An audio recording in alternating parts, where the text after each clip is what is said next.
Hello everyone, welcome to my cooking channel. चलो आज बनैबा लाउ डोसा, जोटा कि खाया को बहुत ही टेस्टी आ सांगे पूरा रागुआ रागुआ चटणी आकु ही आज बनईकी देखी। जदि वीडियोटा भल लगे गाइस तो लाइक कमेंट शेयर आ सब्सक्राइब करने को भूलनी। आ निहाती जनइब या पर रेसिपी मु कौन पोस्ट करी, तुमको कौनटा इच्छा देखिया को मो तरफ रू सेटा तुमको गिफ्ट तो तेमे निहाती मते कमेंट करके जनइब, ताहले मु तुमको से वीडियोटा पोस्ट करी। एठी मु उषुना चाउल रे आज बनाऊँगी। तो एठी 5 कप मु उषुना चाउल आ 1 कप बिरी डाली को भिजई नहीं थी, ताकू ग्राइंडिंग कर दूची बढ़िया भाव में। एते सब तो लगभग मु एक्सट्रा टिके ना कर नौची, कहीं पिला माने घरे छुट्टी रे अछंती, शनिवार रविवार तांकर छुट्टी थाए। तो से कि घरे कौन बनईबी, तो से कि डोसार अण बनई की रखी दउची, ताहले से माने जेतेबेले भी मागिबे छोट मोट तो भोक हो ही थाए, तो मुझे बनईकरी दे पारि। तो ये मो पुओ देखो घरे अच्छी बोलिकी पूरा लाउ को घसी नौचे। आ मझीरे टिके सोलो भाया हो जाइथिला, माने आर रविवार रे हाट रे किणिकी आनी थी, तो सोलो हो जाइथिला। तो ऊपर ऊपर सब गुड़ाक मु एक कद्दूकस कर नहीं। एपटे चटणी भी रखी, चटणी करने की। एठी सब देखंतु पियाज गाजर आ धनिया पत्र मुठाए ताकू पकईदेली काटिकी पतला पतला। एक भी मु कद्दूकस कर नहीं, माने गाजर को आ पियाज को पूरा बारीक काटी नहीं, आ धनिया पत्र काटी नहीं। आठी अदा अधा इंच बारीक काटी नहीं, आ 6-7टा कंचा लंका को काटिकी मु एठी पकई दउची। सेठी मु देखा को भूली गली, माने कहिया को सेठी चना डाली आ टिके नाकू रसुण अदा और कंचा लंका को पूरा ड्राई रोस्ट करिकी ताकू भिजेईकरी मु बाटी नेबी, ताले चटणी प्रस्तुत हो जिवो। तो एठी देखंतु मु 1 चामच जीरा, अधा चामच जुआणी को हाथ रे घसिकी पकई देली, आ 1/2 टीस्पून खंडे कला जीरा को दे दउची। ए सब निहाती पकेइबो, देखिबो तमरो माने लाउर बिल्कुल भी बास्ना आसीबनी, आ एते टेस्टी लागिबो, बड़टू छुआ जाएंगे समस्ते खाइदेबे।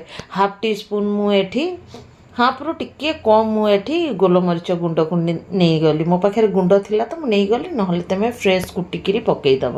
ए सब को निहाती पकईब, देखिब तमर बिल्कुल भी गोटे जो कंचालिया बास्ना से ये रु लाउरु से बास्नाटा बिल्कुल आसबनी। आ देखिब तुमर डोसाटा एते टेस्टी हम जे कहिहार नहीं। सब किसी को भल भाव में गुड़ैला पर जो मु बाटिकी रखी थी सोदुओ को ताकू मु ढाली दउची, जेतिकी दरकार मते सेतिकी ही ढालुची। आज लंच रे मु एकु ही बनई थी।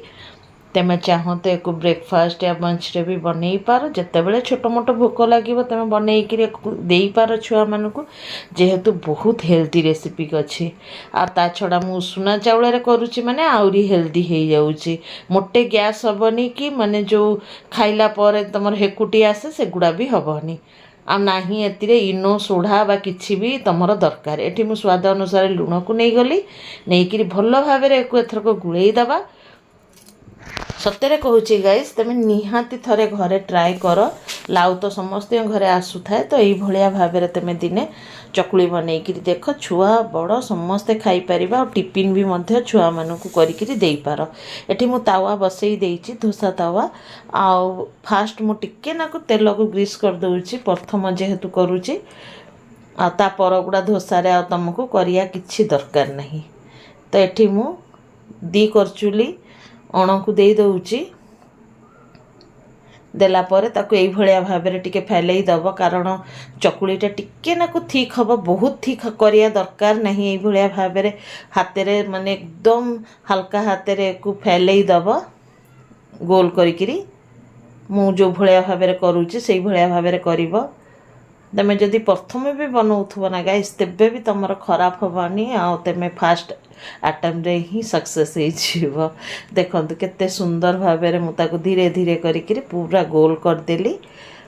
कला पर एथरक मु तेल टिके नाकू पकई दउची ऊपर चारिआडे, आ ऊपर भी अल्प टिके तेल को पकई दबा, ताहले आ पाल्टी कला पर तुमको तेलर दरकार नहीं। तो ये देखो ऊपर भी मु तेल टिके पकई देली।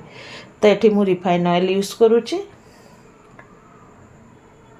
तो चारिपट ये भाया भाव में खुंती पूरेकी तुमर ये करदब। जेहेतु मु नॉनस्टिक नहीं तो मत एत कष्ट होनी। ଆଉ ଯଦି ଲୁହା ତାୱା ୟୁଜ୍ କରୁଥିବ ତ ତୁମେ ତାକୁ ପ୍ରଥମେ ଭଲ ଭାବରେ ଗରମ କରିଦେବ। ଗରମ କରିଦେଲେ ସେ ନନ୍ଷ୍ଟିକ୍ ହେଇଯିବ। ତ ଆମର ଗୋଟେ ଚକୁଳି ବନିକି ତૈୟାର ହେଇଯାଇଛି। ଚାଲ ଏଥରକ ପ୍ଲେଟିଂ କରିକି ଦେଖେଇ ଦେଉଛି। ଯଦି ଭିଡ଼ିଓଟା ତୁମକୁ ଭଲ ଲାଗିବ ଗାଇସ୍ ତ ଲାଇକ୍ କମେଣ୍ଟ ସେୟାର ସବସ୍କ୍ରାଇବ୍ କରିବାକୁ ଭୁଲିବନି। ଚାଲ ଗାଇସ୍ ଫେର୍ ମିଶିବା ନେକ୍ସଟ ଭିଡ଼ିଓରେ। ଆଉ କେଉଁଠୁ ଦେଖୁଛ ତୁମେ ନିହାତି ସେଇଟା କମେଣ୍ଟରେ ଜଣେଇବ। ଓକେ ଗାଇସ୍ ଫେର୍ ମିଶିବା ନେକ୍ସଟ ଭିଡ଼ିଓରେ। Bye bye, take care, be safe guys, and ଜୟ ଜଗନ୍ନାଥ। Thanks for watching.